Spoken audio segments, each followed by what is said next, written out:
A warm welcome to you all at UN Women's first Women Entrepreneurship Expo for Europe and Central Asia. We're really excited about this event. The UN Women team has been working for months and they've prepared an amazing 3-day expo for our women entrepreneurs to excel with guest speakers, trainers, mentors, and panelists. But before we start, this is an international event and I want to point to you to translation. The translation button is on the right-hand side of the screen next to the chat and polls button. And today we offer you translation in English, Kyrgyz, Russian, and Turkish. And the slide will be up now, so you can sort of see where the actual translation button is. It's important that you click on it, so your own language. So with that out of the way, welcome again. The main purpose of this expo is to empower women entrepreneurs by training, networking, and connecting them with our partners. We had hundreds of women entrepreneurs who registered for the expo from over 12 countries in Europe and Central Asia. And before the expo, actually, we were also excited to host 2 pre-sessions where we got to meet our women entrepreneurs. And I have to tell you, these entrepreneurs are achievers and eager to grow. They are the stars of our expo.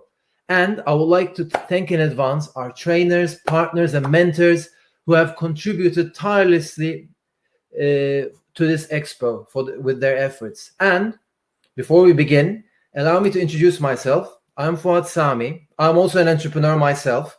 I am the founder of Turkey's first business angel network, plus the founder of the region's largest entrepreneurship TV show called Do You Have an Idea? And today and throughout the expo, I'll be the master of ceremony. And it is my honor to be part of this special event. And let me reiterate some of the housekeeping. On the right side of the Hopin platform, there are 4 tabs, as you can see. So I already mentioned the translation tab, and the slide will also be up soon.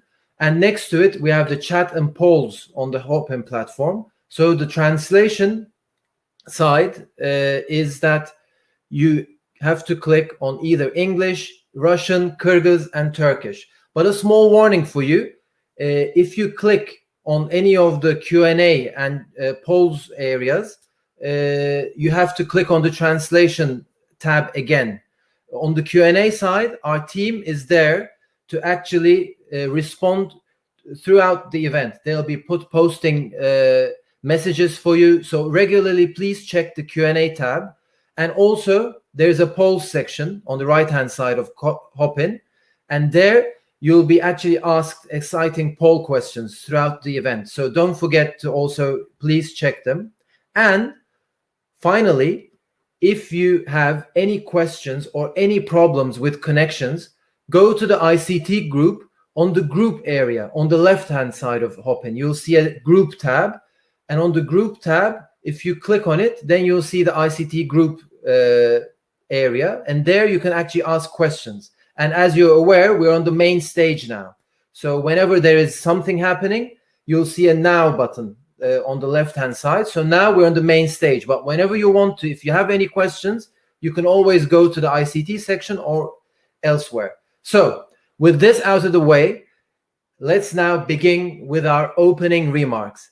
And it is my pleasure to invite the Regional Director for UN Women Europe and Central Asia, Alia El Yasser, to officially open the expo. Alia El Yasser, the floor is yours. Thank you so much, Fuat. Good morning, good afternoon, good evening, wherever you're joining us from. And I want to use this opportunity to welcome all participants, speakers, and partners to this first UN Women Regional Entrepreneurship Expo for Europe and Central Asia. While the global pandemic has forced us to gather online, unfortunately, and not in person, I can say that it hasn't stopped our aspirations and our fortitude. I am truly inspired by all of you who have joined us, and not least of which the amazing women entrepreneurs who have come together in this expo to connect, to create, and then accelerate ideas and businesses. Just over a year ago, COVID-19 began a transformation of the world, a transformation in ways I guess we never could have imagined. And the crushing impact continues to take a toll on our social, economic, physical, and psychological well-being. It's no surprise that women are once again the hardest hit in a crisis. The pandemic has exposed and deepened existing inequalities. Even before COVID, too many women in this region were financially insecure, in lower paid, part-time, and informal employment with little or no social protection. The pandemic and the associated lockdowns and restrictions that we're all feeling have made women even more vulnerable. They are more exposed than ever to discrimination and violence, as well as deep-rooted socioeconomic inequality. Worryingly, more women than men are leaving the workforce, in part due to increased workloads at home, which I think we all can relate to. By the end of this year, a shocking 13% of the world's women and girls, and that's a whopping 469 million people, will be living in extreme poverty. Micro, small, and medium-sized businesses account for about 70% of global employment and the majority of new jobs. In some countries, small businesses like this account for as much as 70% of the GDP. If we look at the global level, 82% of women-led companies have been negatively impacted by this pandemic. And global data shows that women-owned small and medium enterprises are about 6 percentage points more likely to close than them businesses that are owned by men. And in this region, a quarter of self-employed women have lost their jobs. Nearly half of the women are now working from home. And as the world begins to somehow emerge from the impact of COVID-19, businesses have to work on women's entrepreneurship as part of the plan for recovery. A recovery that includes measures to secure women's income, offer opportunities to expand livelihoods, and to bolster economies. We need inclusive recovery that helps women withstand and cope with the shocks of COVID-19 and any crisis that can come along the way. So what specifically can we do to help women's entrepreneurship and to foster businesses so that they can grow and flourish? We asked that question across the region, and here are some of the answers. We need to open direct financial lines for low-interest loans for women's businesses and women-headed households, particularly in rural areas. We need to provide stimulus in the care sector to foster small women's firms in childcare, elderly care, and care for persons with disabilities. We need to expand business training and financial literacy for women. We need to include more women in value chains. We need to develop awareness campaigns that can counter these negative gender stereotypes that will hold women back.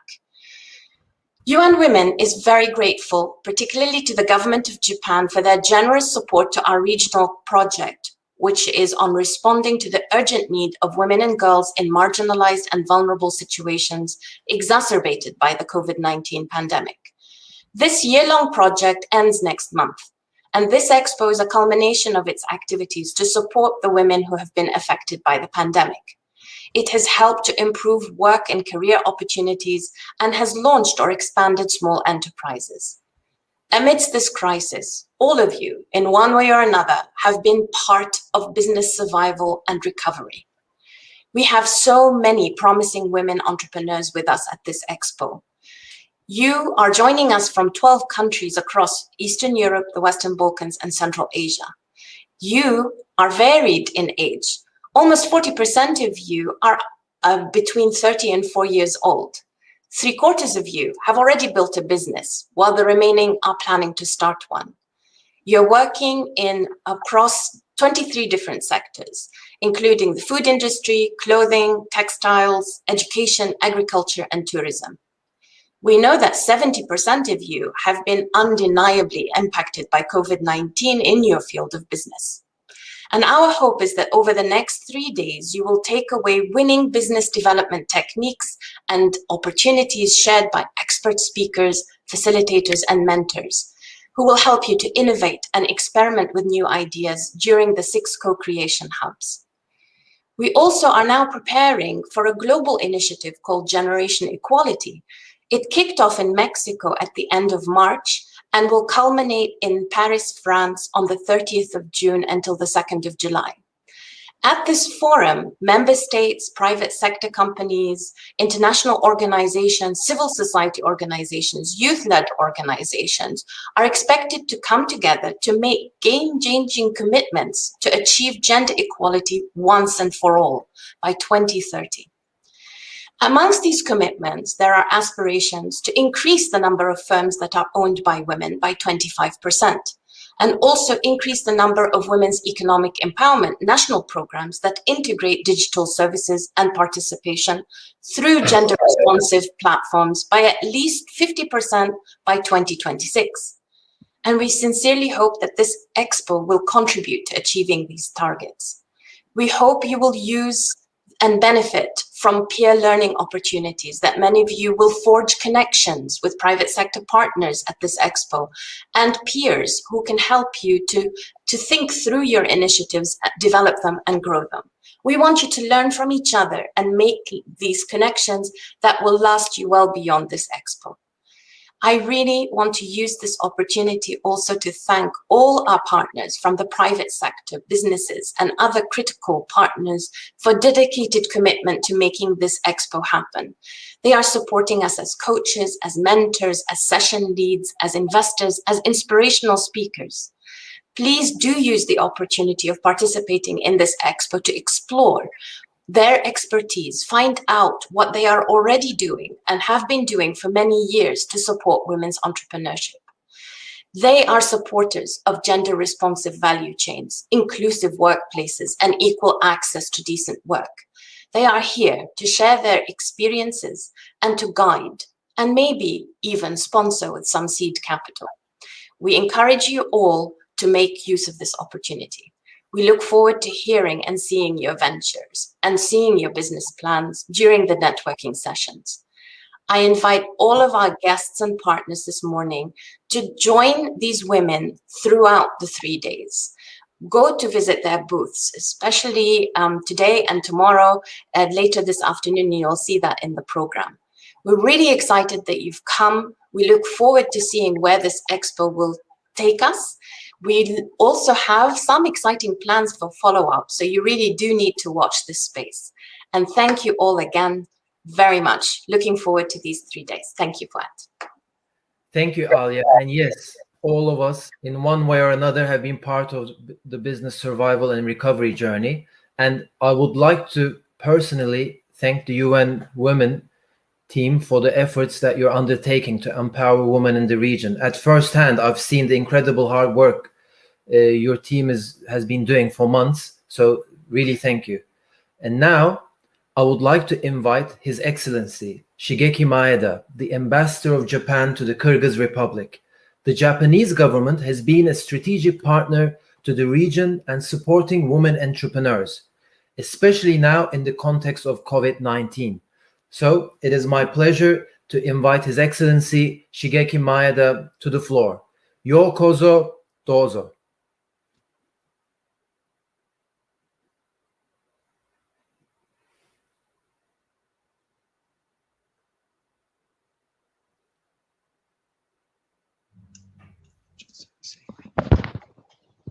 No,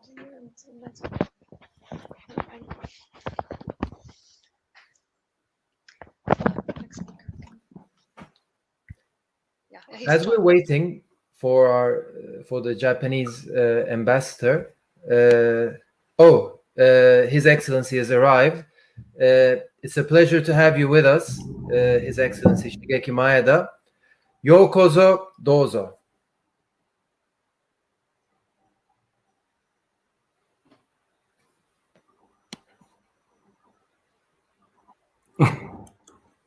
Thank you very much. Sorry for my bad internet connection. Now, distinguished Ms. Alia Eliasu, UN Women Europe and Central Asia Regional Director, distinguished speakers, distinguished guests, ladies and gentlemen. I would like to congratulate the opening of Women's Entrepreneurship Expo 2021 and welcome all the women entrepreneurs who will be exhibiting at the Expo.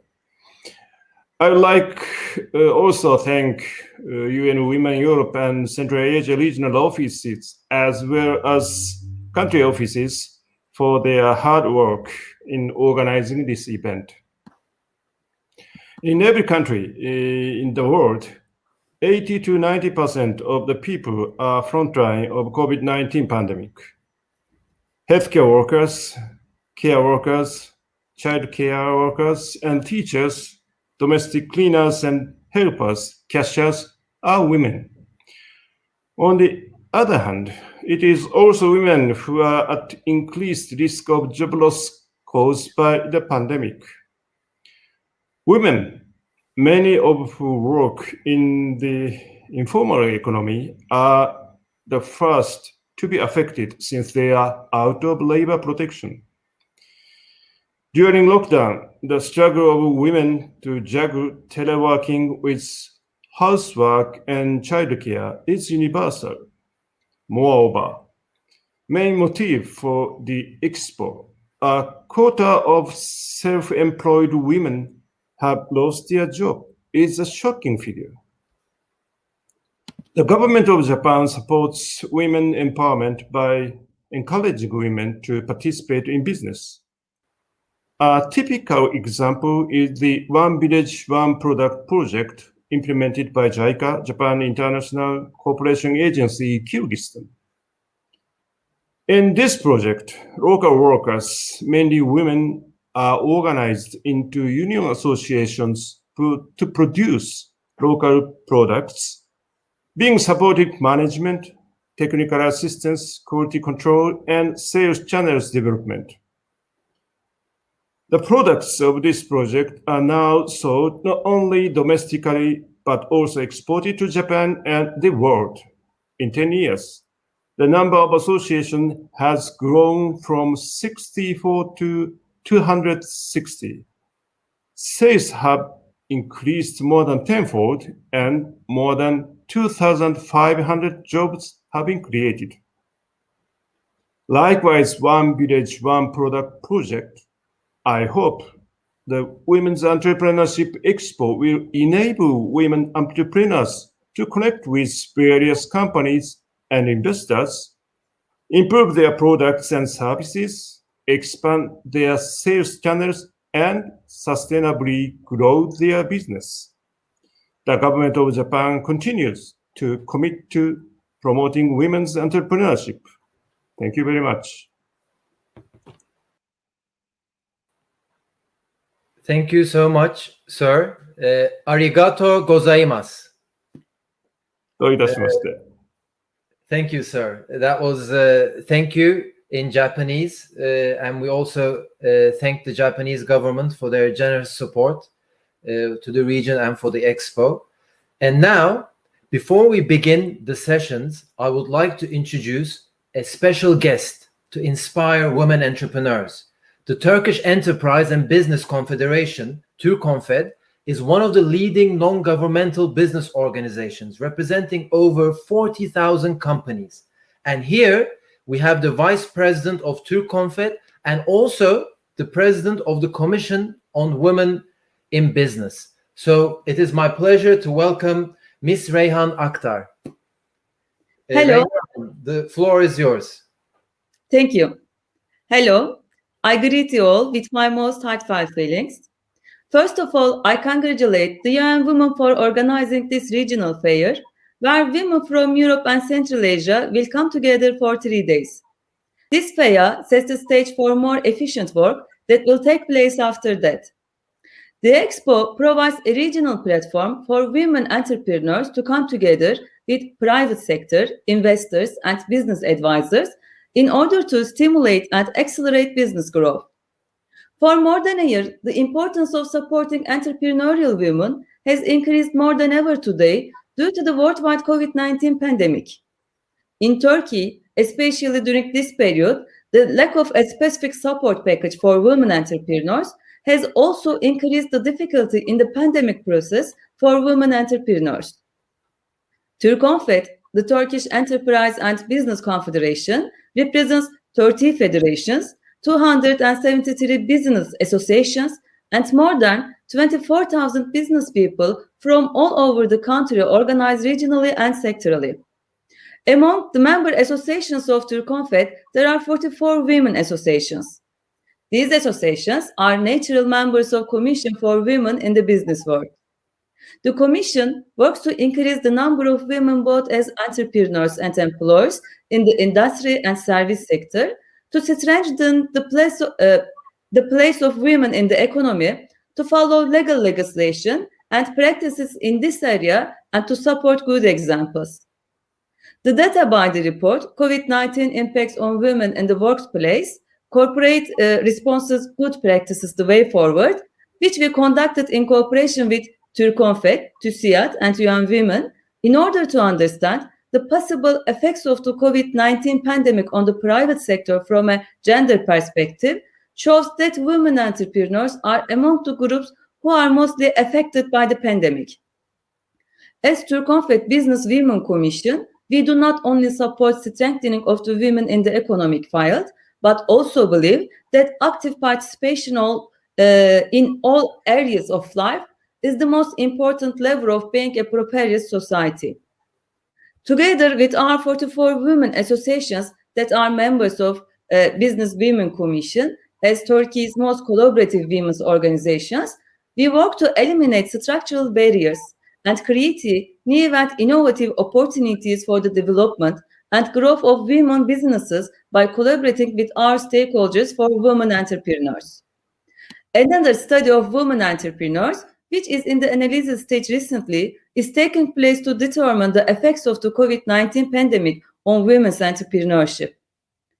Immediately after completion of this report, we are planning to prepare women entrepreneurs policy proposals for the public. This expo is very valuable for women entrepreneurs in order to both develop networking and benefit from such work during the pandemic period. Congratulations again to the UN Women team for creating an expo opportunity like that. While ending my speech here, I kindly invite all the participants to visit the fair stands of women entrepreneurs and support entrepreneurial women. Thank you very much for your kind attention.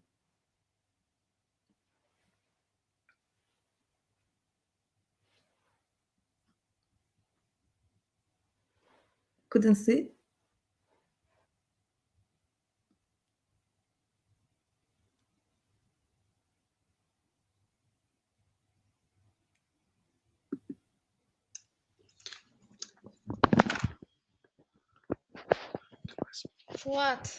Fuat, you are muted. Oh, sorry. Reyhan Hanım, thank you for the great speech. It was very inspiring, and I know what Turconfed is doing in Turkey and in the region. So it was lovely to have you here, and thank you again. Thank you so much. And now we start our expo with the short inspirational speeches from 3 women from 3 different countries: Kazakhstan, Georgia, and Kyrgyzstan. And this session is titled, In Their Own Words, Successful Women Entrepreneurs. So first, I would like to welcome Aida Kaumenova, the owner of Aida Kaumenova Fashion House, Kazakhstan. Aida will mostly speak in Russian, so please go to the tab on the right-hand side of Hopin on the translation segment. And if you want to, you can click either English, Russian, Kyrgyz, or Turkish to listen to her speech. So, dear Aida, the floor is yours. Kairlı gün, good day. I'm Aida Kaumenova. I'm fashion designer and owner of the business. I'm happy to speak today at this great event and glad to see so many creative, successful and talented women from Europe and Central Asia. My company creates modern clothes with a flower of Kazakh culture. It is very important for me to promote and cultivate national identity of the Kazakh people. Please let me continue continue my speech in Russia. Я считаю, что расширение экономических прав и возможностей женщин необходимо для того, чтобы наше общество процветало. Нам нужно делать больше для женщин и девочек во всех сферах, чтобы они могли реализовать собственный потенциал и, возможно, найти свой путь. I believe that women's economic empowerment is essential for our society to flourish. We need to do more for women and girls in all spheres so that they can realize their own potential and opportunities. Я рада, что могу финансировать не только себя, но и многих женщин своей страны. В моей компании 95% женщин. I'm glad that I can financially support not only myself, but also women in my country. More than 95% of my company are women. Мода – это очень красивая индустрия, но для достижения успехов, которой требуется много труда и организованности. Сегодня я хотела бы упомянуть, что женщины-предприниматели в моей стране нуждаются в большей безопасности и для защиты своего бизнеса в интернете. Успех в современном бизнесе во многом зависит от присутствия в цифровом пространстве. Женщинам нужна поддержка в обучении цифровым навыкам и способам продвижения своего бизнеса в интернете. Fashion is a very beautiful industry that requires a lot of hard work and organization to get successful. Today, I would like to highlight that women entrepreneurs in the country need more security for their online businesses. Business success these days depends mostly on a lot of digital presence. Women need support in learning digital skills and how to promote their businesses online. Создание новых и инновационных возможностей для процветания и роста предприятий, принадлежащих женщинам, поможет нашим странам процветать. Женщины могут добиться больших успехов, если наделены возможностями и ресурсами. Creating new and innovative opportunities for women-owned businesses to flourish and grow, will help our countries to thrive. Women can do great things if enabled by opportunities and resources. От имени моей компании и любимых сотрудников я хотела бы поблагодарить структуру ООН, женщин за организацию этого важного мероприятия. Желаю продуктивной и плодотворной работы с трудолюбивыми и талантливыми женщинами, такими как вы все. У нас большие возможности для достижения устойчивого и благополучного будущего для всего человечества. Спасибо, Рахмир. On behalf of my company and my lovely colleagues, I would like to thank organizers and especially UN Women for organizing this important event. I wish you a productive and fruitful work. With hardworking and talented women like all of you, we have more opportunities to achieve a sustainable and prosperous future for all of our humanity. Many thanks. Thank you. We thank you, Aida. Thank you so much for your lovely speech, and we send our regards to Kazakhstan. And now I would now like to invite an important entrepreneur, owner of Multi from Georgia, Miss Maryam Gogarelyani. She'll be with us now. So please, Maryam, the floor is yours. Now from Kazakhstan, we go all the way to Georgia, and we'll like to hear your remarks. Hello, everybody. I'm very happy to attend this expo, and special thanks to UN Women for organizing it. I hope and looking forward to meet all of you. I'm Mariam. I'm from Georgia, Tbilisi, and I represent a Georgian women's startup community, so to say, because I'm running my own startup. And as the woman founder and the woman CEO, I'm trying to promote this lifestyle and help other Georgian startups and participate in different acceleration programs. I wanted to say just very quickly a little bit about my company. What Multi does is that we have assets management software. We have 20 corporate clients currently. We are serving international hotel brands like Marriott and Sheraton, and we are very proud of our achievements towards relationships with them. We are participating in different acceleration programs on Silicon Valley, and we are expanding and we are developing every day. So I really hope that every woman gets this chance in Georgia, just, like this woman community is just amazing. We are trying to expand in different countries. I was looking forward to this expo very much, to meet women founders from other countries, because that's very invaluable kind of assets and connections for me. Also I wanted to share a little bit about COVID situation and how we have little bit struggled. So I will just go straight away with it. Our company also, together with assets management software, imports RFID solution, RFID tags, and the reader.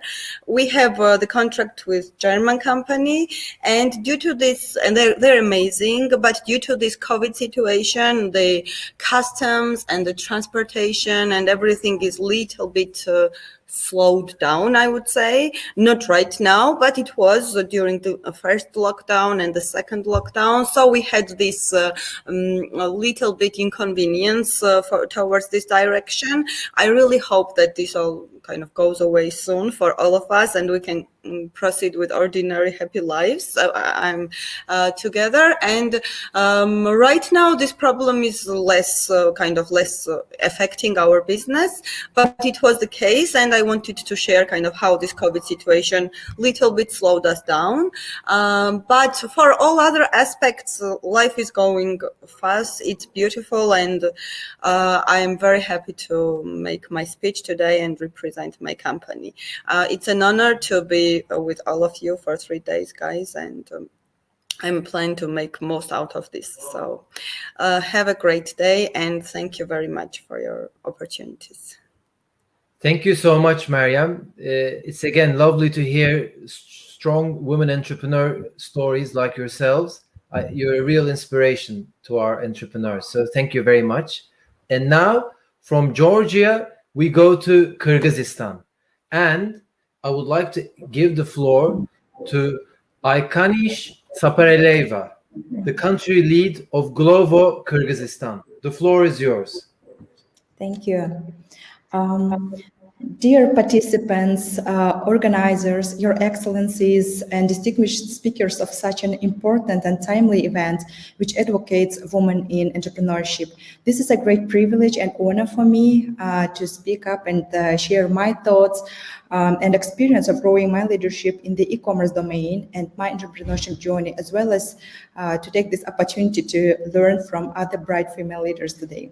I think we are now living in a digital age, and entrepreneurship and digital technologies are something that cannot grow independently anymore. Companies, people, governments are trying to take advantage of digital technologies in growing businesses.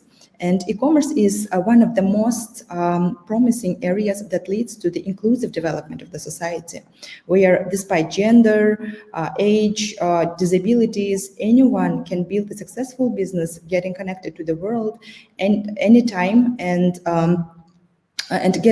from the comfort of their places. And e-commerce can open up huge opportunities to new beginners who have no any prior entrepreneurship experience launching new business with small investments. And it can, since women are being challenged to balance their families' lives with careers, e-commerce became a new solution as well for them to set up a business with minimum cost and giving tons of creative and convenient options to run business remotely, flexibly from the comfort of their homes. And pursuing a career in e-commerce is not only being a digital entrepreneur today, it is also being part of a company who is rendering services for e-commerce companies. It is running the public initiative to launch, to support e-commerce entrepreneurs. It is even being a member of the government who is boosting the e-commerce agenda in the country, or being a CEO or leader of any company that was entrusted for you to lead. So, and as you can see, there are tremendous opportunities today in the e-commerce industry. However, we still have lack of women in this industry, and mainly driven due to the stereotypes and biases. And we need more women to take advantage of e-commerce in growing their businesses and careers and reaching global markets. So my e-commerce journey has started about 10 years ago when I dropped well-paid job at NGO and decided to become an entrepreneur. And I decided to launch an online store for baby and kids goods. And it was a very early stage of e-commerce development in my country. And there were no such platforms in my local community. So I decided to bring some convenience and innovation to local community and parents. And it was a challenging journey for me, since at that time it was I had to meet lots of challenges and bottlenecks. It was a lack of trust for online purchases. It was lack of the, digital payment services. It was lack of logistics and many other bottlenecks. And at that time, I really dreamed of scaling my business to the remote areas, to the neighboring countries. However, it was also very expensive and costly. So later I realized that this was due to the lack of overall e-commerce ecosystem in the country, and most of the countries are trying to take are investing a lot to the e-commerce industry in order to take this competitive advantage in the global markets. And however, this was not yet the case in Kyrgyzstan, and since I tried, and this actually has pushed me to get more understanding and knowledge how to grow the e-commerce industry within the country. And I decided to pursue the international education in this area, and started looking for some scholarships that will help me to make international education more affordable. And luckily, I was selected as a Chevening scholar, and the Chevening scholarship has covered my education. So after my education, I also had great opportunity to intern at the UN headquarters in the e-government sector. These all experiences gave me an opportunity to enhance my understanding of how to develop e-commerce from the ecosystem approach. And after coming back to my home country, I decided to boost the e-commerce agenda, and I have established the e-commerce association in my country in order overall to boost the e-commerce agenda and create a platform for dialogue between government, private sector, and international agencies. And within the last 2 years, we were able to manage developing the e-commerce law and e-commerce strategy in Kyrgyzstan, which will create a favorable conditions for e-commerce entrepreneurs, and also providing some tax incentives. So, and finally, I end up today leading a company, Glovo. It is international on-demand delivery platform. It is the first ever unicorn technological company to enter the Kyrgyz market, and I'm very proud to contribute for this. And so the main goal of Glovo is actually to invest and grow the delivery market in Kyrgyzstan. And with the Glovo, we support hundreds of SMEs in growing them in the online market. And we also increase income of our couriers, thousands of couriers who deliver our orders. And we are the first company in Kyrgyzstan to introduce the delivery on bicycles and food delivery, which makes us also eco-friendly in Kyrgyzstan. So making impact and important changes in each stage of my personal and professional development was always a big priority. And I believe e-commerce can create and open up great potential for women in pursuing their future careers, and we need to support women in fulfilling their ambition and passion to launch e-commerce businesses and careers. And I would like to address to all women in here to dream big, stay curious, and discover all the time what technologies are available today and how it can boost your business and career. And many thanks for your attention, and I hope my humble experience will motivate you to expand your horizons and discover what e-commerce can give you today, and take advantage of this great event, network, and find potential partners. Have a nice day. Dear Saparaliva, thank you so much. Really listening to you, it was such an inspirational journey. I'm sure our women entrepreneurs really got inspired from it. So thank you so much. Thank you.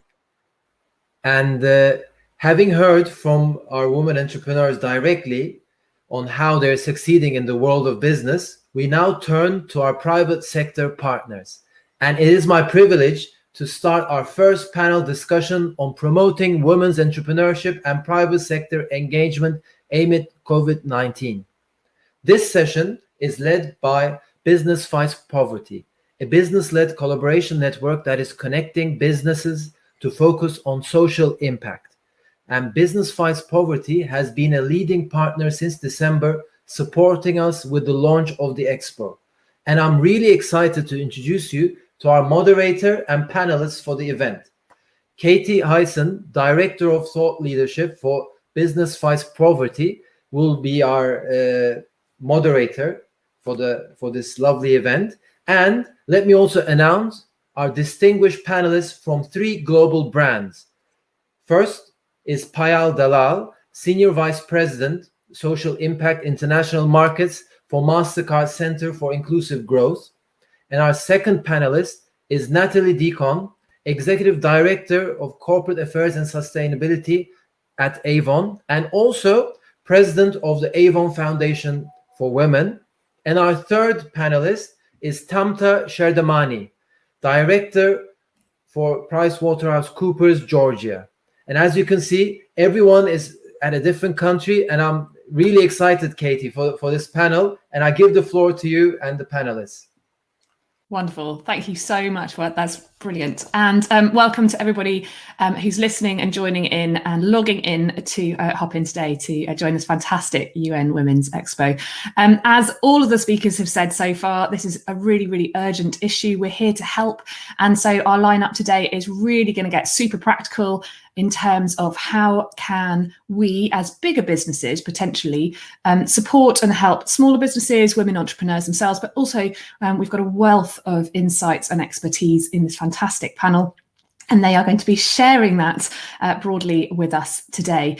Do hop into the chat function in the Q&A. We want to hear your questions. We will be getting to Q&As really quickly. So if you have a question, do type them in, and we will do our very best to get answering. And as you will have seen, there is amazing translation activity going on. So don't worry if English isn't your first language or anything else. We want to hear from you anyway, and our fantastic people in the background will help us. So without further ado, as Fuat just said, we are joined by 3 fantastic women from 3 different organizations, and really representing kind of global companies and insight.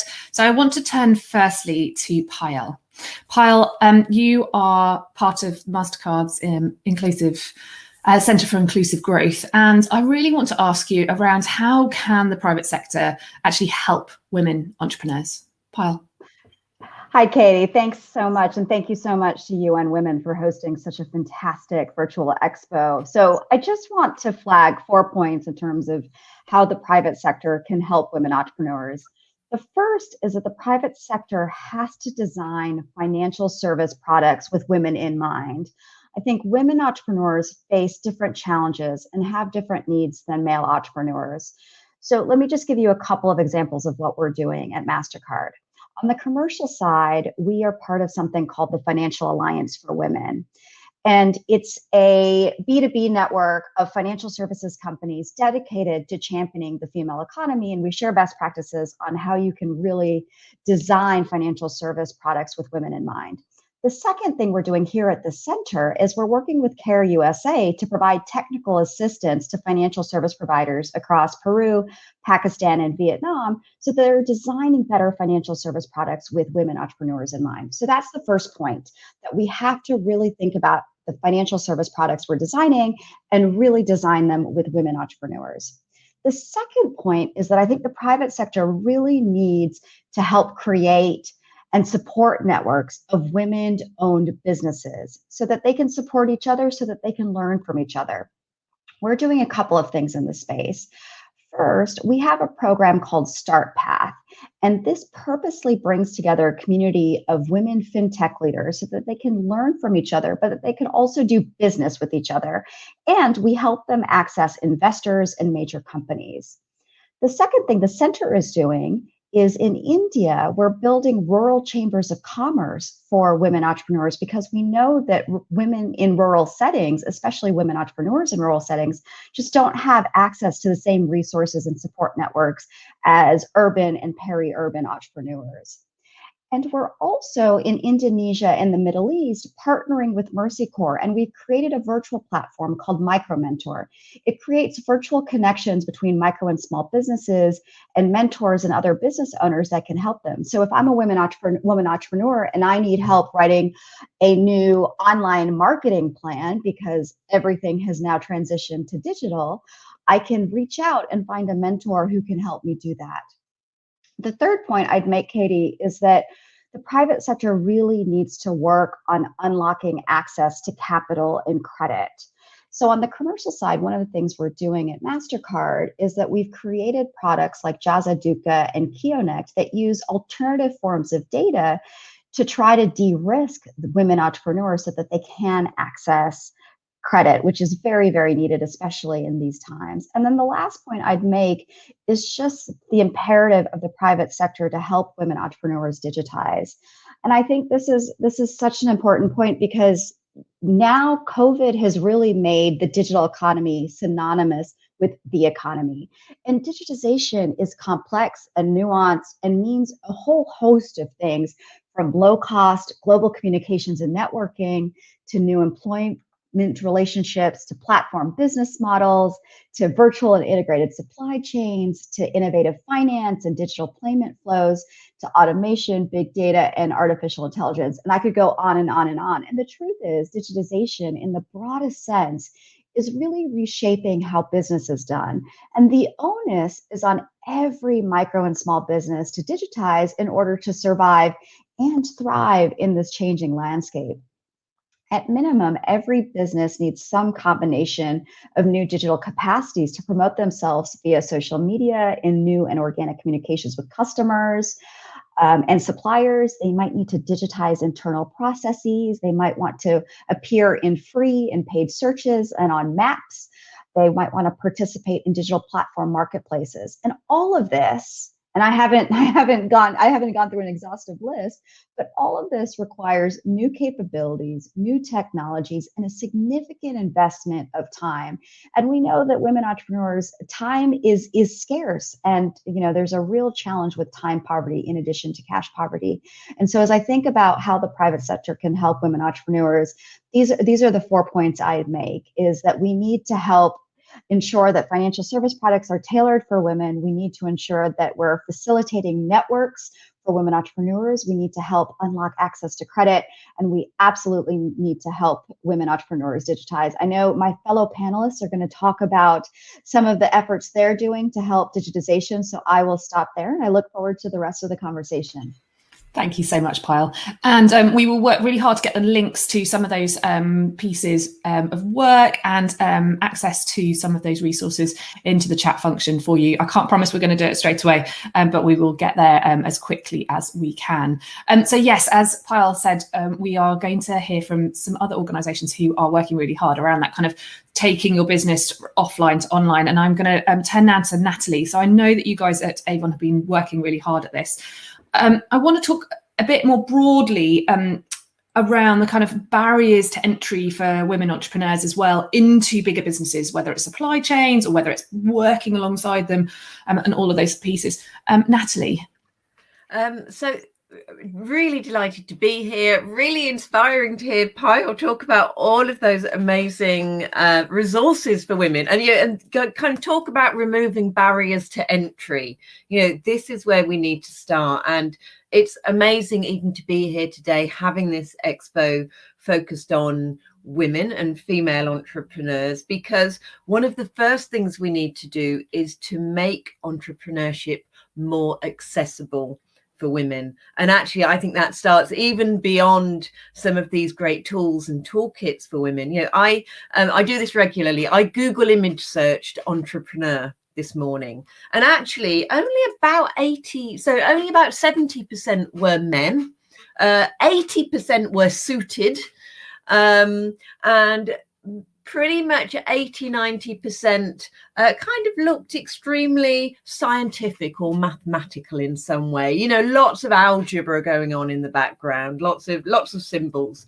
And these really outdated stereotypes are barriers to women thinking of themselves as entrepreneurs. And one of the things that we really want to do at Avon is to democratize entrepreneurship, to make it accessible. We are right at the kind of real entry level when it comes to female entrepreneurship, or entrepreneurship for anyone, in terms of, no startup costs, anybody can do it, don't need any qualifications, and then you can start to build up the knowledge that you need, whether that's through, and we'll talk about digital, but whether that's through picking up tools and building your knowledge around how to take your business online, whether it's starting with some of the basics in terms of finance.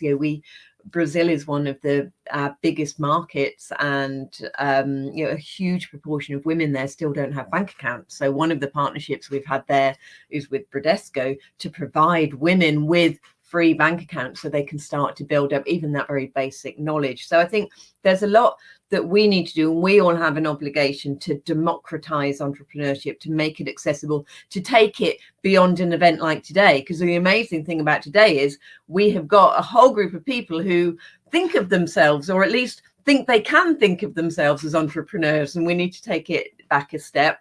I think, and Payal touched on this, and I'm sure Tamta will, the importance of networks and connections is so important. We've seen so much research showing us that women, bizarrely in some ways, don't have those business networks that can help them to support and grow.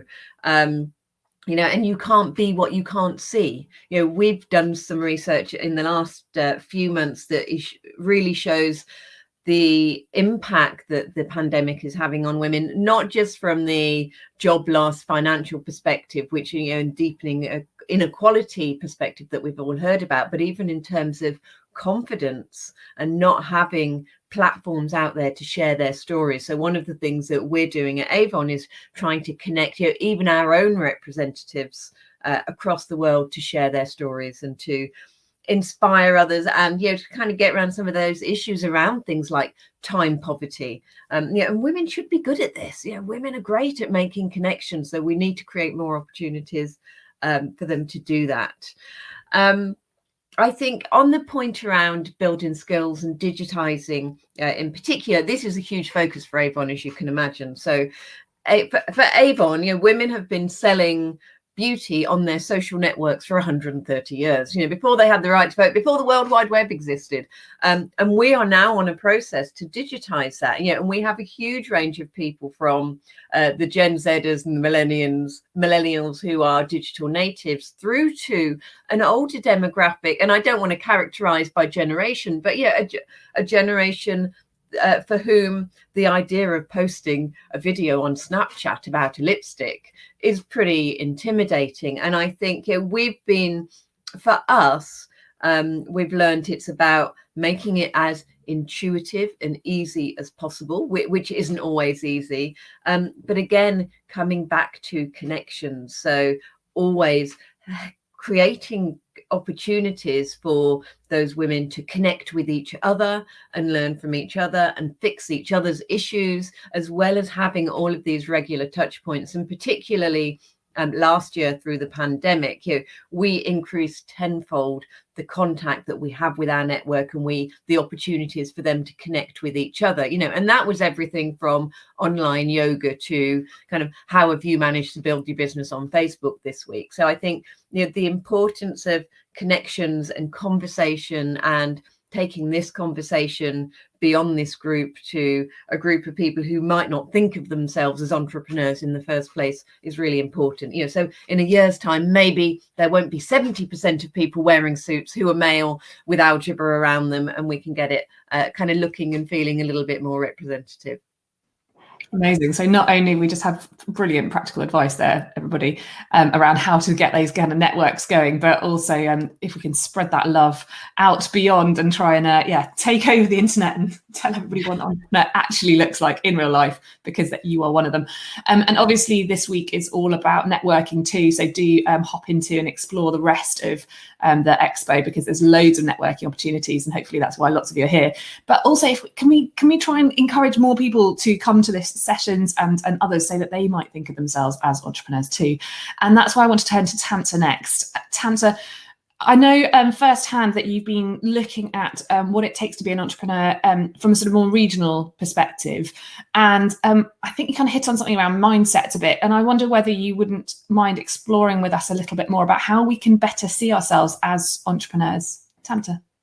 Thank you. And I hope you can hear me well.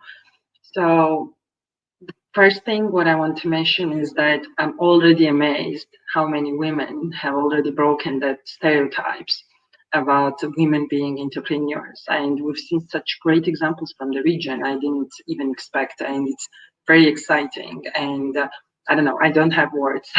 So I think for everyone, I can just tell whoever is joining this expo, like, use this opportunity at your maximum, because I personally believe that you can learn from this quite a lot. And as Natalie said, you can network, which is very much important.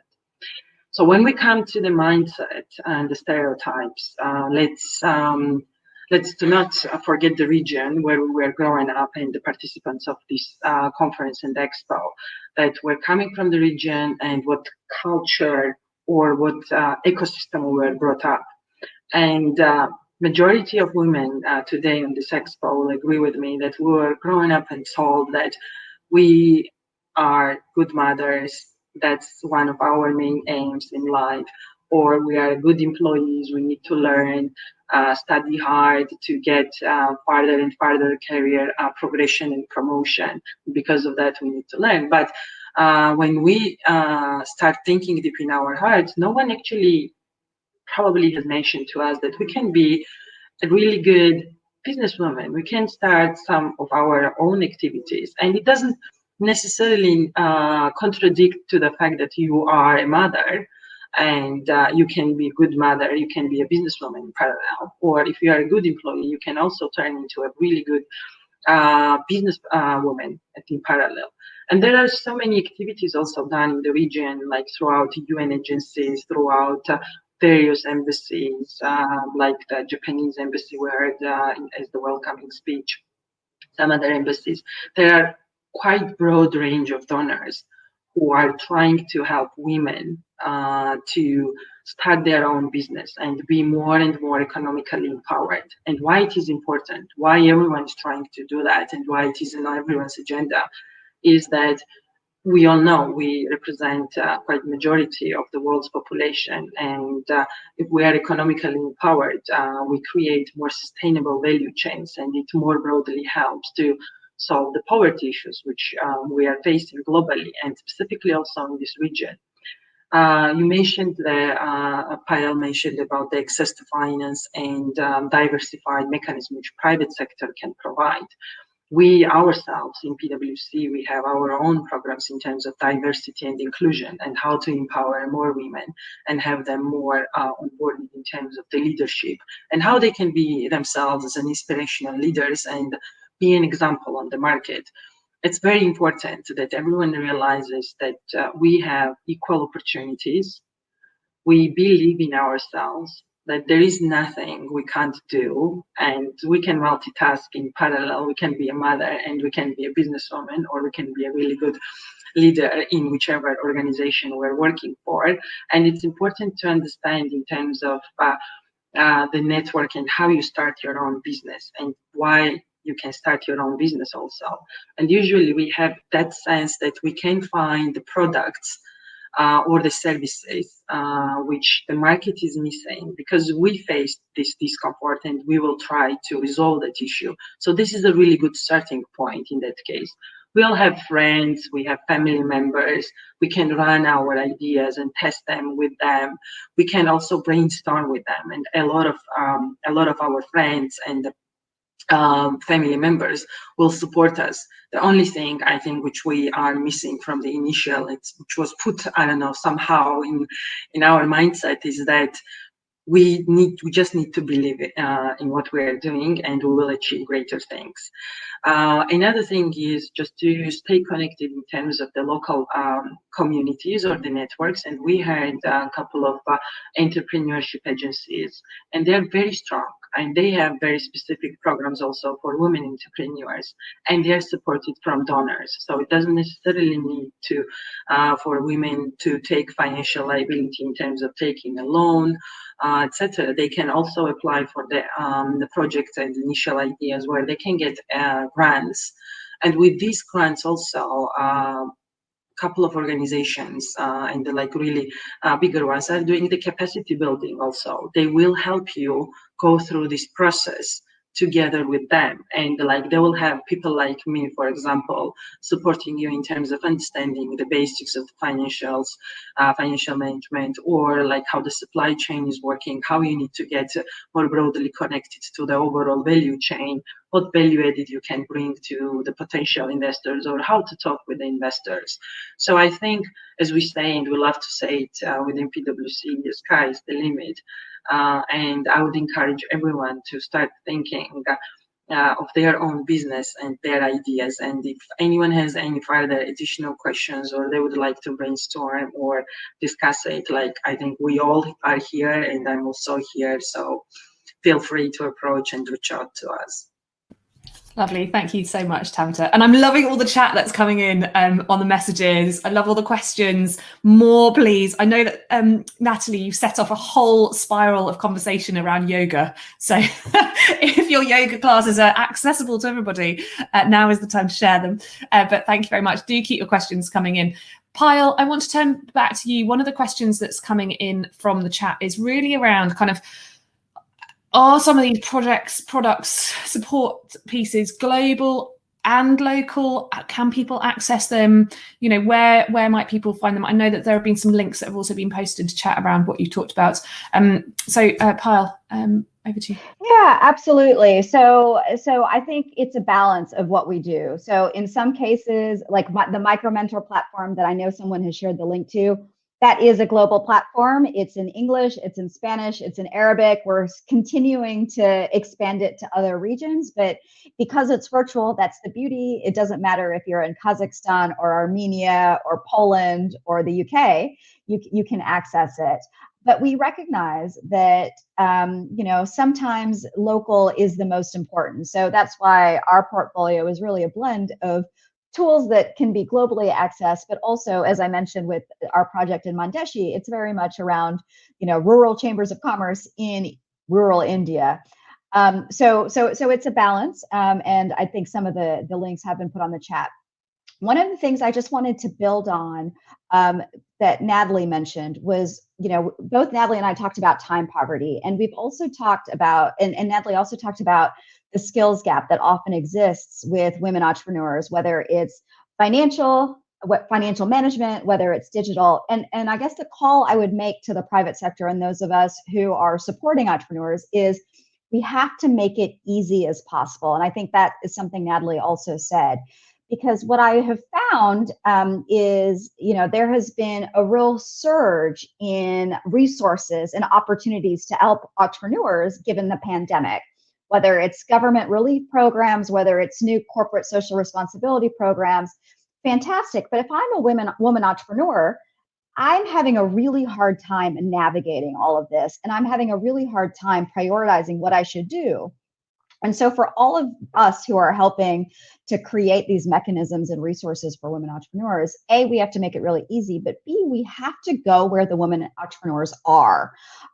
So I think this expo is a really great innovation in the fact that it's multiple resources in one place. And I think we have to do more of it so that we're not putting the burden on the woman herself, because there are so many other issues competing for her time, but just make it super easy. And in that vein, just to kind of continue the circle, MasterCard, the Center, and Visita are putting together a webinar at the Women's Expo on Thursday after the closing plenary to help women entrepreneurs think about their risk and help actually create mitigation plans for their risks.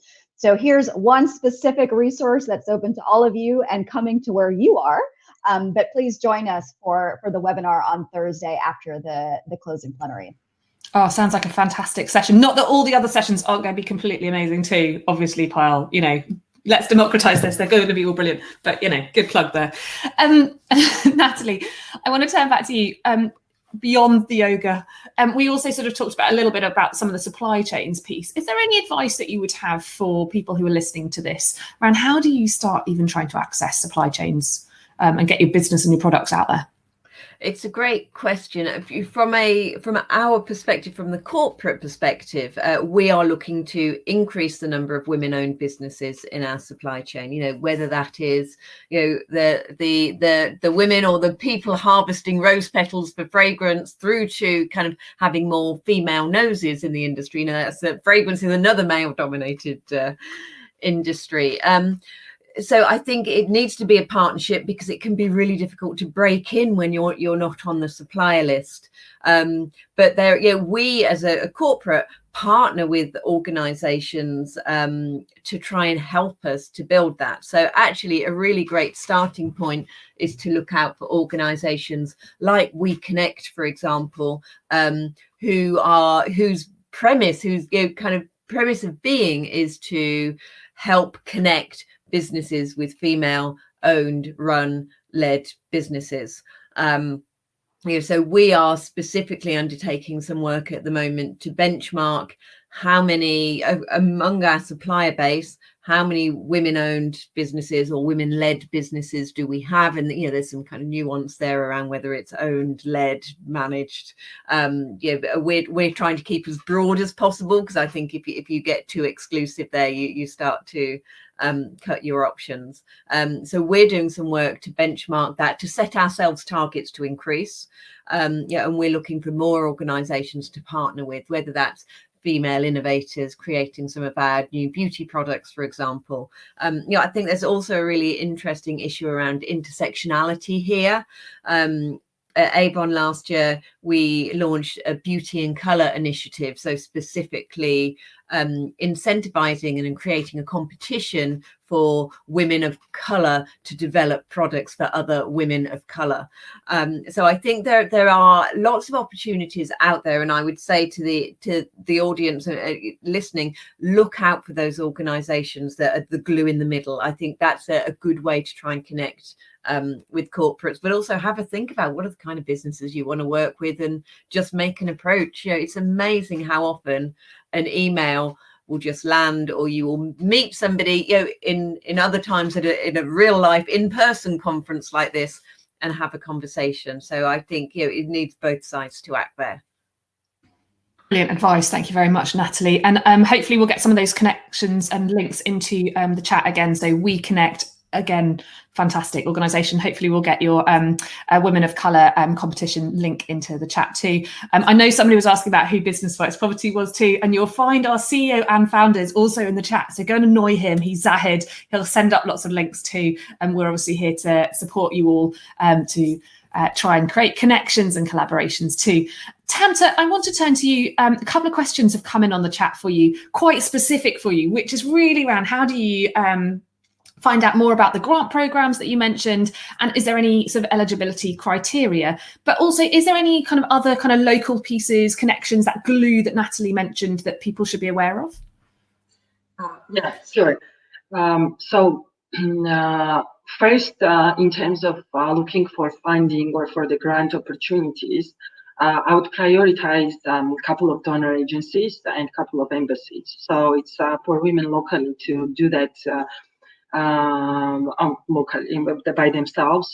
So one thing, because it will be hard for me now to speak about like the more region more broadly. But agencies like UN and UN Women, definitely this is like one of the platforms and one of the greatest supporters for women and women entrepreneurs. In a couple of countries, the state agencies like related to entrepreneurship or SME empowerment, or a couple of how to say like under the Ministry of Economy, there might be the separate direction in terms of supporting the SMEs. They all have parts of women-led businesses as the priority for them to support. And this is not coming also from the government's agenda or from the prime minister's agenda or the president's agenda of that country, but it's also coming from through the strong support of donors and IFIs. So I would also start looking for the local agencies and the entrepreneurship support entities in that regard. There are also quite a significant number of associations in our countries, like Farmers Association, Packaging Industry Association, etc., where they also have specific programs and they get support from US government or British government or Danish government or like very Swiss government. So they have like this tailored programs for women entrepreneurs to succeed and support them. And also I would look a couple of NGOs, not-for-profit organizations, are running separate programs for women and how to get them more empowered and involved in the whole value chains. So it's all, again, another job to look locally. In Georgia, there are quite significant number of them, and I think they are doing a really great job. And plus, some of these NGOs managed to team up with private sector, and they are designing the specific programs for women, and also to break another type of the stereotypes that some jobs have gender, and which is not true. And they are working in that direction, and there are now more and more programs are starting in Georgia specifically, which I am aware of. And in some other regions, it's quite interesting. I remember from Kyrgyzstan, for example, when I was there last time before COVID, when we still could travel, we had quite fruitful discussions with the ambassador of United Kingdom, and it was interesting in that direction that they were looking for more women entrepreneurs and how to tackle this gender inequalities and how to get more social inclusion from that perspective. So I think in each country there is part of this activities. Also, I recall, for example, from Mongolian case, BRD, European Bank for Reconstruction and Development, they've invested in dairy production factory, but as the parallel stream, they also had some other fundings for the women entrepreneurs, and also looking into this factory, how they are empowering women and how the women are treated equally and have all these opportunities which they can explore further. So again, there are a lot of initiatives around the world, and specifically around in our region, where this issue and the matter is a little bit problematic compared to more developed countries. And I would suggest like start from today looking about it in the internet, because all the information is available in the internet, and majority of you will have the access. So feel free, or you can also reach out to me and I will try to help as much as I can. Tamta, that was a really kind offer. Thank you very much. So yeah, do take Tamta up on that offer to get her helping you get connected. From what I'm hearing, there's lots of ways to get that support. There are organisations out there to kind of get connected, but it always feels so difficult though. You know, there's one thing to hear it, that there's all this amazing support for you and that people want to help you, and then actually on the ground doing the do is really hard. and this is open to all of you guys, please do jump in. From your experiences, from what you're seeing, is there any kind of advice, and what can women entrepreneurs who are building their businesses, what can they learn from the bigger businesses like yourselves, or any tips that you've got for them just to actually pragmatically help grow those businesses and kind of reach up and access to some of those bigger opportunities? Who's going to go first? Pyle, do you want to go first? Just smiling happily. I was until you called on me. No, I'm just kidding. So, you know, one of the things that I've been really thinking about, especially in the pandemic, across all micro and small businesses, but especially women entrepreneurs, is the importance of resilience. This is about financial resilience, but it's also about mental and emotional resilience. And so as I think about your question, Katie, about how do you get started, where do you go? I think the point I would make is to really think about where the best return on your time is going to be. So I think is, you know, this is a grand sweeping statement, but I think it's true. I think as women, we put a lot of pressures on ourselves to get everything done like today, right? We have to digitize, we have to operationalize, we have to manage our risks. So I would say my advice would be to take it step by step, day by day, and really think hard of what you want to prioritize, what you could potentially delegate, and what could be dropped, and to frame it in what's going to bolster the resilience of your business, but also the resilience of you as a human being. Because the data we have seen on the pandemic, which will not come as a surprise to any of the women entrepreneurs listening, is that women entrepreneurs have been hardest hit. They've been hardest hit because they tend to more micro. They've been hardest hit because they've been balancing all of the obligations in the household. And so as we think about an inclusive economic recovery, I think we have to really think about how we help women entrepreneurs, empower them to be resilient and to prioritize, and not to try to do everything, you know, in the same moment. That would be my advice, and that's kind of what's top of mind for me. Thank you, Pyle. And yeah, I think that's probably pretty good advice for all of us, actually. I mean, whether you're a women entrepreneur or anything else, resilience and prioritization, I know I'm rubbish at it. Natalie, any kind of practical advice in terms of just how do you get going? How do you build your business? What can we learn from bigger businesses? I don't know if this sounds a little bit ethereal, but building on Pyle's point, actually, I look at the women in our network at Avon who are the most successful, and it is attitude and mindset. It is having a growth mindset. You know, one of the advantages of women frequently having businesses that are more towards the micro end is that they can be agile. So as Pyle said, they can learn and adapt and pivot.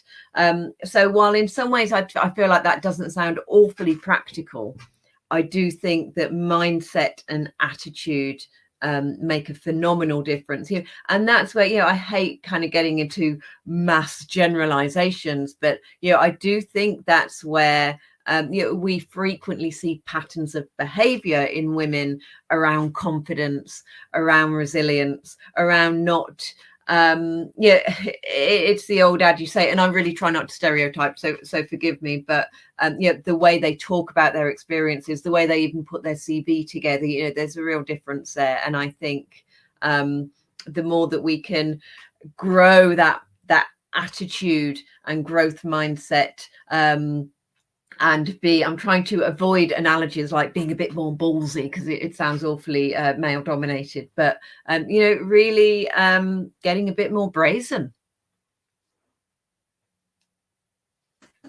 And do you think, is this something that you can learn? Is it experiential? Do you have to kind of build this? Like, is it, or is there just some people who are just born and like, you're born brave, you're born who you are? Is this, yeah, I'd love to get Pyle and Tamta's views on this, but, you know, is this again about networks and seeing other, you know, you can't be what you can't see. You know, if you're not used to seeing that kind of behavior, and it's not your natural way, then you're not going to be stepping outside of the comfort zone. So I think, again, some of it comes back to surrounding yourselves with these formal and informal networks, and also kind of putting your explorer hat on, go and have a look and find out what's out there. Cool. Good advice. Thank you very much. Tamta, bringing you in then, is this something that we can learn and sort of get braver, get sort of bolder, get that mindset on? And are there other tricks, tips, ways that we can get our businesses going better? I think it's to build up on Natalie's comment is how you learn swimming. If they don't throw you in the water, you're not gonna learn how to swim. So that's what I just came into my mind. I think this is something which you can learn. Yes, you are either born to be brave and entrepreneurial, or you can learn it. And there is nothing which you can't learn if you really want to do it. So I think my suggestion or my initial thoughts would be that really believing in what you want to do. So it's not just like now being inspired and wanting to start your own business, but whatever you are starting, that it has to be something which is feeding your soul and you really love to do it. You are excited to wake up every morning and to continue doing it. And I've seen like a couple of really young women entrepreneurs, like when they talk about their business, they're all about it. Like it's their life, they're excited and they're way more motivated. They're way more productive because they really want to do it and they don't get tired because they love doing it. So I think what Payal also said is in terms of prioritizing, delegating, all these comes in manner also, and it's very important. But starting something which you would love to do and you are thinking all the time about it is another success factor for you as the women entrepreneur. And Kate, I'd almost suggest like a reframing. I know we've been talking about bravery, but I almost think we have to think about it in terms of entitlement. The women entrepreneurs deserve to be successful and there should be no question about it. So it's not the onus on bravery, it's women entrepreneurs are entitled to be successful. And so I would just offer that as a reframe because that's firmly what I believe. It's not about bravery, it's about entitlement. Okay, that's the hashtag from this session. Women entrepreneurs deserve it. I want to just pick up a little bit for a moment. Clearly, I mean, this is a little bit from my personal experience as well. Clearly, if you don't have that kind of woohoo, I'm off for it, there's also the opportunities to partner, to join together. You don't have to be the one person out there doing it on your own. You know, you can do that kind of as a collective. And I feel like that's a sort of really important element of kind of women's entrepreneurship. Is there anything in terms of like, how do you find your partner? Like, how do you really kind of create those collaborations to be able to kind of move forward collectively? Payal, do you want to add to that? There was a bit of nodding.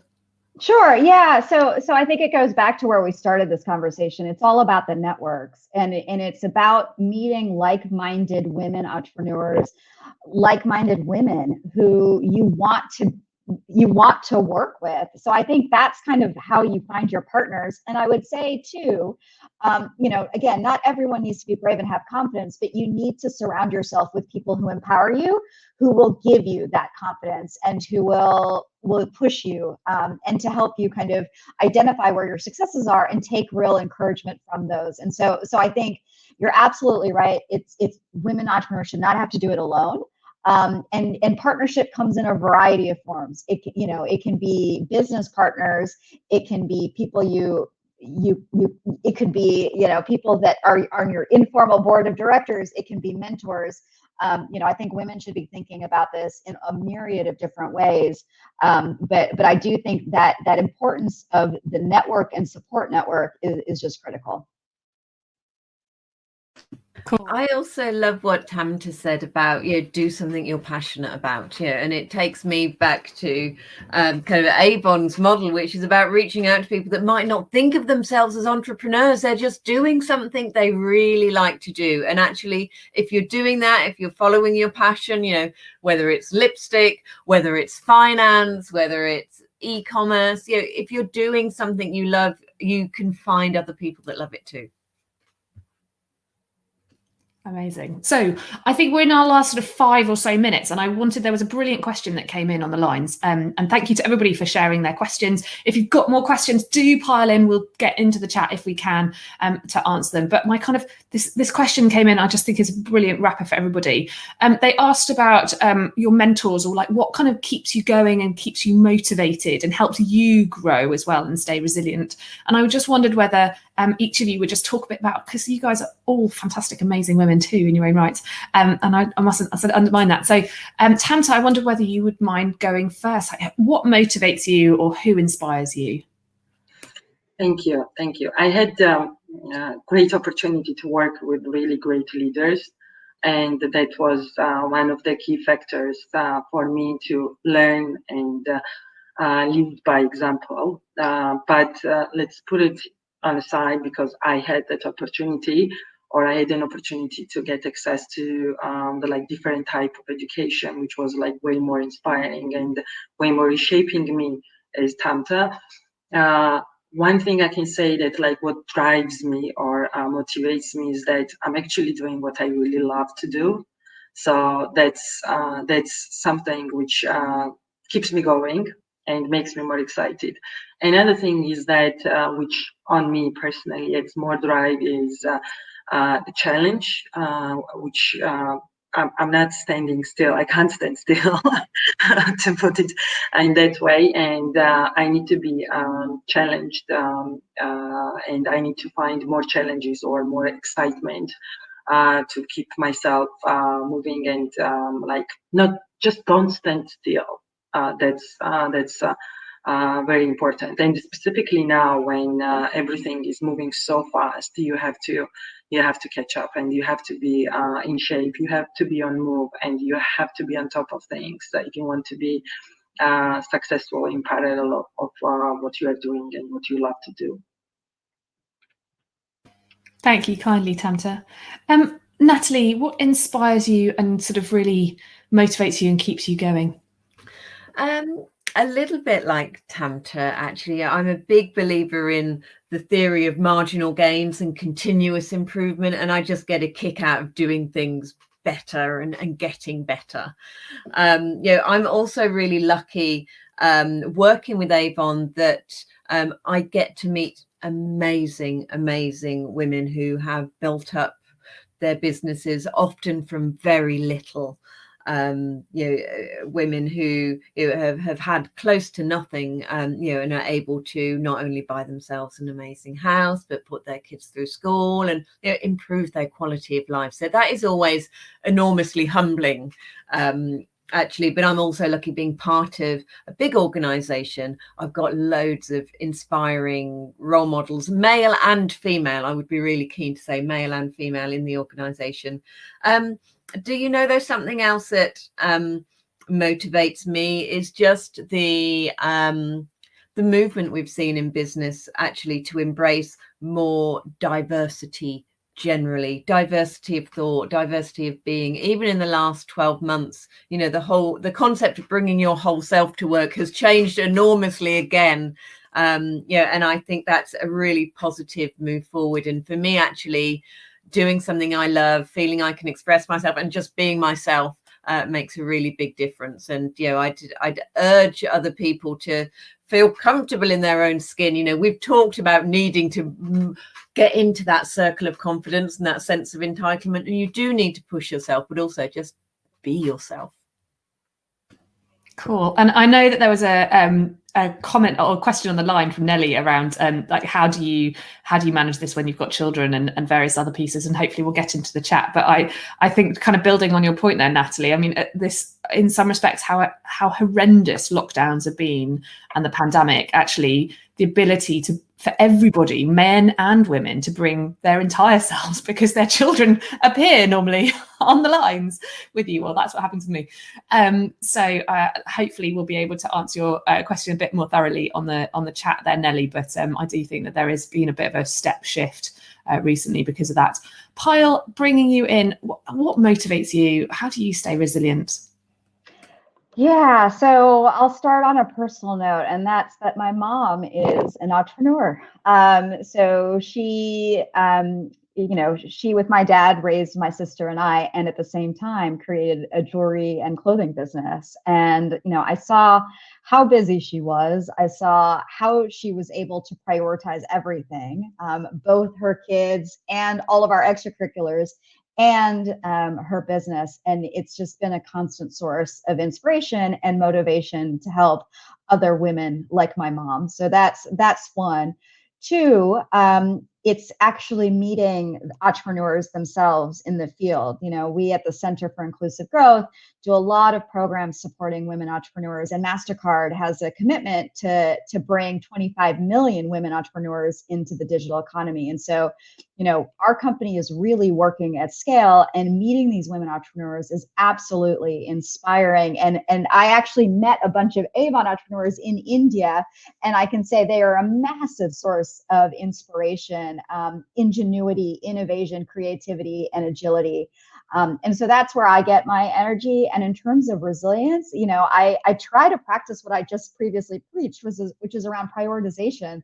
What can be delayed, what can be dropped, what can be delegated, and what needs to happen now. Because frankly, I can't do it all, and neither can, all of us. And so, just every day kind of plotting out, what I'm just going to let slide and not feel guilty. I think that's one of the key takeaways I would share, is we just have to unburden ourselves with the guilt that women constantly face. I certainly know I face it all the time. So just taking a deep breath and just exhaling that guilt. I just have to build on that. One of the best pieces of advice I ever got from a former Avon female CEO was, sometimes you might miss sports day. Sometimes you might miss a business meeting. Make your choice, but never feel guilty about it. Oh my gosh, I've been taking notes. That is brilliant advice all the way around the wicket. Thank you very much, ladies. So that really brings us to time. And I have to say, well, first of all, I didn't know that the perfume industry was male dominated. I do think that, women entrepreneur is all about having the desire, the drive, looking for connections, look for those gluing type organizations in the middle. You've met three wonderful, amazing women here that do it. It's all about the networks, all about your mindset. Digitization, it's coming to get you.